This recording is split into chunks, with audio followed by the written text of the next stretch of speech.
السلام علیکم۔ حکایت شخصادی میں سے پرہیزگار اور گویا۔ ایک مست بربط نواز یعنی بنسری بجانے والا گویا رات کو گلی میں پھر رہا تھا کہ اس کو ایک نیک شخص ملا۔ اس نے نشے میں نہ آؤ دیکھا نہ تاؤ صوفی صاحب کے سر پر باجا مار کر اپنی بربط توڑ لی اور صوفی کا سر توڑ دیا۔ دن نکلا تو وہ پرہیزگار اس سنگ دل گویے کے پاس مٹھی بھر چاندی لے گیا کہ یہ لے لے، کیونکہ کل رات کو تو نے میرے سر پر اپنا اوزار مارا جس سے میرا سر پھٹا، اور تیرا اوزار۔ میرا سر تو ٹھیک ہو گیا لیکن تیرا اوزار تو پیسوں کے بغیر ٹھیک نہیں ہو سکے گا۔ عزیز دوستان خدا سرسرین کہ از خلق بسیابر سرخورین۔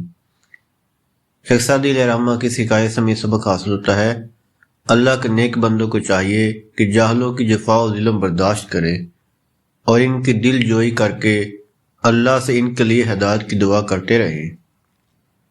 قرآن پاک میں اللہ کے بندوں کی شان یوں بیان کی گئی ہے جس کا مفہوم ہے، اور رحمان یعنی اللہ کے بندے وہ ہیں جو زمین پر نرمی سے چلتے ہیں، یعنی پھونک پھونک کر قدم رکھتے ہیں کہ زمین کو بھی تکلیف نہ ہو اور تکبر کا نام و نشان بھی نہ رہے، اور جب جاہل ان سے ہم کلام ہونا چاہیں تو اللہ کے بندے سلام یعنی دعا دے کے آگے نکل جاتے ہیں۔